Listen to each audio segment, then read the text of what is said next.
Assalamualaikum dan salam Sarawakku sayang. Buletin UKAS edisi 1 petang 5 Mac 2020 bersama saya Kazarif Afindi. Buletin 1 petang dimulakan dengan rancangan Kerajaan Negeri untuk menaik taraf Pusat Belia Miri. Menteri Belia dan Sukan Sarawak Datuk Abdul Karim Rahman Hamzah berkata keperluan untuk menaik taraf pusat belia berkenaan adalah disebabkan struktur bangunan dan prasarana yang agak lama. Kita tengah melihat bagaimana kita nak menaik taraf ataupun melihat bagaimana kawasan ini ataupun tempat ini dapat diatur supaya ia lebih sesuai untuk aktiviti-aktiviti belia, untuk aktiviti riadah. Padangnya bagus, tempat bagus dan lokalitinya pun bagus juga.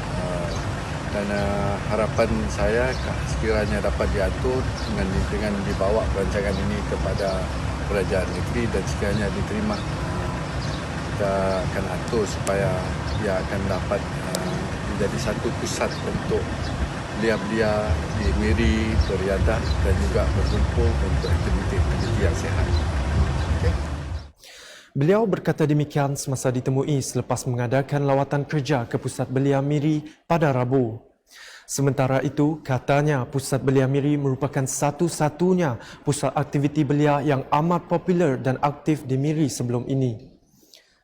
Dalam majlis berasingan, Abdul Karim yang juga Menteri Pelancongan, Kesenian dan Kebudayaan Sarawak telah melakukan lawatan kerja ke Miri Heritage. Tujuan lawatan kerja itu adalah untuk melihat potensi yang ada di pusat tersebut sekaligus mengangkatnya sebagai salah satu destinasi pelancongan pilihan di bandar raya berkenaan. Semasa lawatan itu, Abdul Karim sempat beramah mesra dengan para usahawan yang terlibat dalam industri kraftangan tempatan.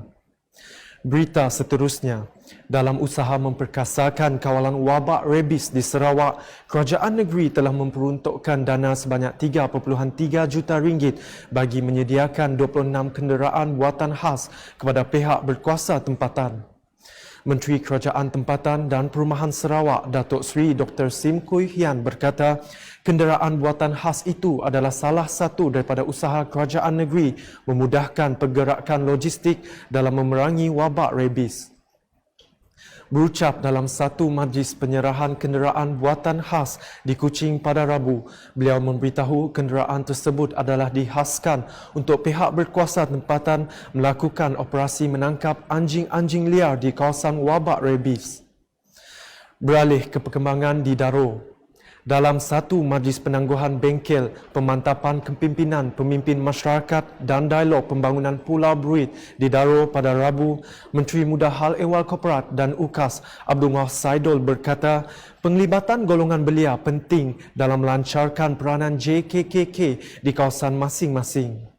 Jelasnya, JKKK memainkan peranan yang sangat penting dalam membantu pihak berkaitan melaksanakan sesebuah projek di kampung.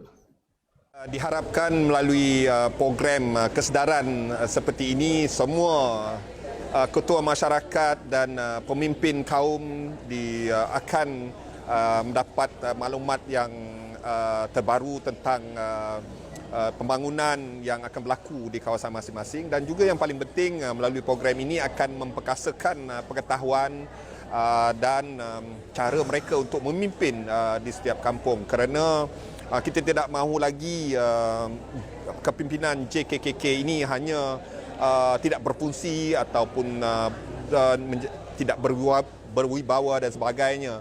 Dan saya harap melalui program ini peranan JKK di setiap kampung akan menjadi lebih penting, dan supaya setiap peruntukan yang disalurkan kepada setiap JKK akan diurus dengan baik.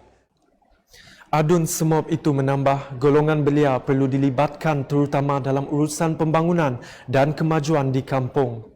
Sementara itu, Abdul Wahab turut menegaskan kerajaan negeri hanya menyokong dan bukan bergabung bersama kerajaan persekutuan yang baru untuk membentuk kerajaan.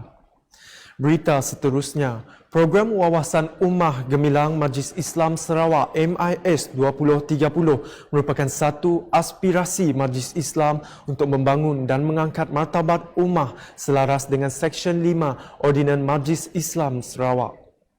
Yang di-Pertua Majlis Islam Sarawak, Datuk Misnu Taha berkata adalah menjadi kewajipan Majlis Islam untuk menggalakkan, mendorong, membantu dan mengusahakan kemajuan ekonomi dan sosial dan kesejahteraan masyarakat Islam di dalam negeri selaras dengan undang-undang Islam.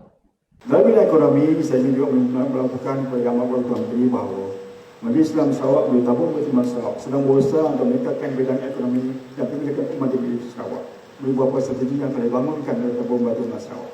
Ini meliputi bidang pemilikan aset dan penjagaan umat melalui pendekatan mereka sebagai wakaf ke dana-dana yang lain. Saya ingin maklumkan di sini bahawa kita juga telah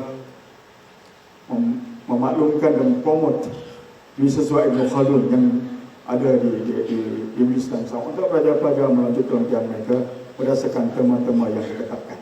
Sebab itulah pada hari ini kita melancarkan Wawasan Umat Gemilang 2030. Menyadari bahawa umat Islam di Sarawak walaupun bilangan kita tak ramai, tapi insyaAllah kita berupaya maju dan maju serentak ke hadapan asalkan ada sokongan dan dukungan semua orang. Beliau berkata demikian semasa Majlis Pelancaran Wawasan Ummah Gemilang Majlis Islam Sarawak MIS 2030 yang disempurnakan oleh Ketua Menteri Datuk Patinggi Dr. Abang Haji Abdul Rahman Zohari Tun Datuk Abang Haji Openg di Kuching pada Rabu. Sekian Buletin UKAS edisi 1 petang bersama saya Kerzarif Afindi dan kru penerbitan. Ikuti berita selanjutnya pada edisi Rangkuman Wilayah Utara. Dapatkan berita terkini Sarawak setiap hari dengan melayari Facebook UKAS, ukas.sarawak.gov.my dan subscribe serta like saluran YouTube Buletin UKAS. Salam UKAS.